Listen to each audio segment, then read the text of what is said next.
My friend said failure is an acronym. It's called FAIL equals first attempt in learning. Our first attempt in learning. Have we failed? Or did we just achieve a result that we may not have desired? Does that mean that we should smother and extinguish that fire if we achieved a result that we did not desire? Right? You had a situation and you had expectation. You set expectations on your situation.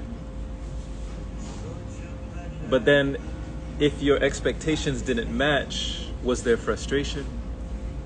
If you didn't meet those expectations, was that what brought about the complication? Was that what started the confrontation? The expectation? I remember, these monks, they were teaching me about expectations, and they said that is the reason why we suffer. They broke it down. It was so simple. It was so simple, but I would rather make it hard. I wanted it to be hard. I wanted it to be complex. I wanted to be vexed, right? I couldn't understand something so simple. The principles were always so simple. They said, we suffer due to our expectations. What are our expectations? You wanted it to go one way, but it's another way. You thought things would go this way, but they actually went that way. And so we suffer. Songs like this come on, and we reminisce. I remember certain relationships that I used to place an expectation. You ever had those relationships where you wanted the relationship to go one way, but it actually went another way? Didn't go quite as you expected. And as you recollected, when you look back and you reflect on the relationships that went left when you wanted them to go right,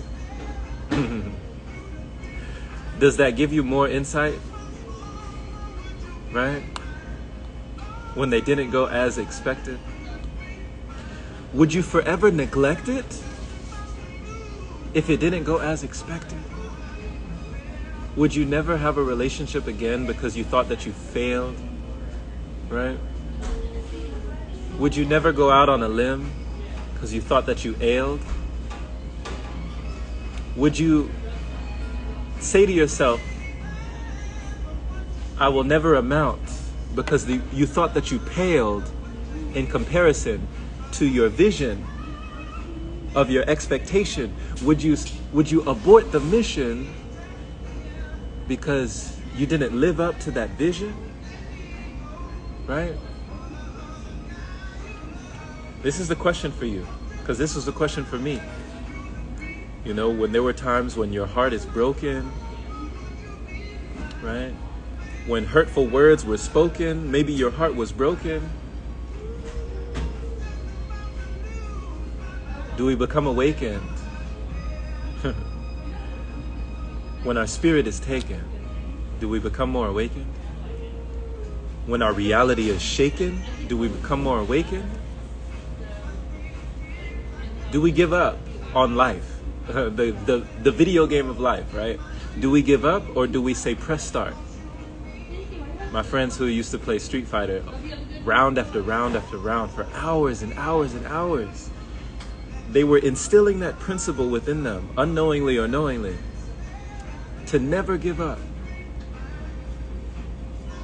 In this video game of life, never give up. There's always another level. There's always another try. There's always another coin. You put it in the arcade. You see that game over screen. It says game over. But it's not really game over. You can try again. Put a coin in that slot. Hit that button. Press start. Try again. Oh, you lost? Okay, it's okay. What is the cost of a loss? a lesson.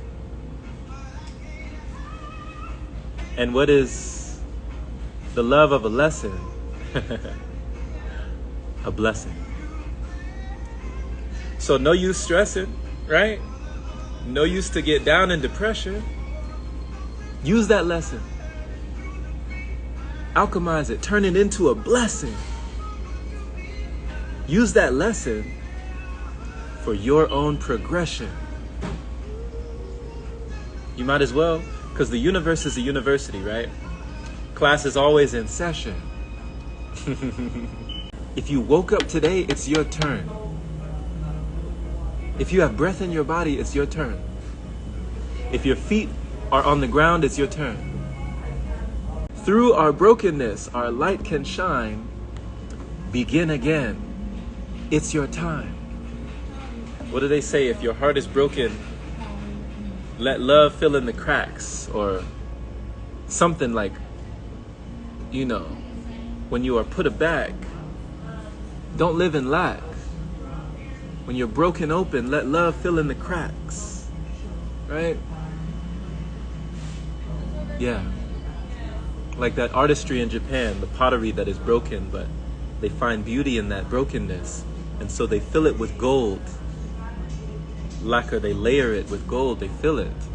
And they see that it has been broken, but it is more beautiful because it's been shattered. They didn't just leave it when it had clattered. Don't leave yourself if you feel you're in tatters. Because guess what, my friend? Your life, it matters.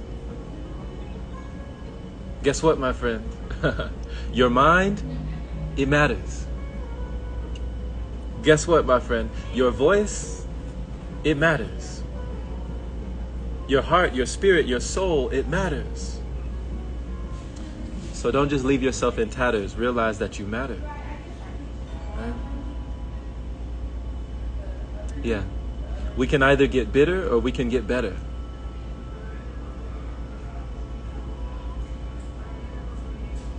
We feel like we may not have it all together. But together we have it all. Even when we fall, you can still stand tall.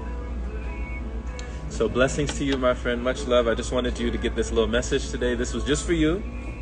You who are listening right now. Share this with someone who needs to hear it. Keep that grateful, thankful spirit and start again. No matter what comes, come what may, start again. Even if you fall down on your face, start again. Get back up. You create your own luck. You never need to feel down and feel stuck, right? Blessings. And may the rest of your life be the best of your life. This has been Jerome Shaw. Much love. We'll see you again very soon.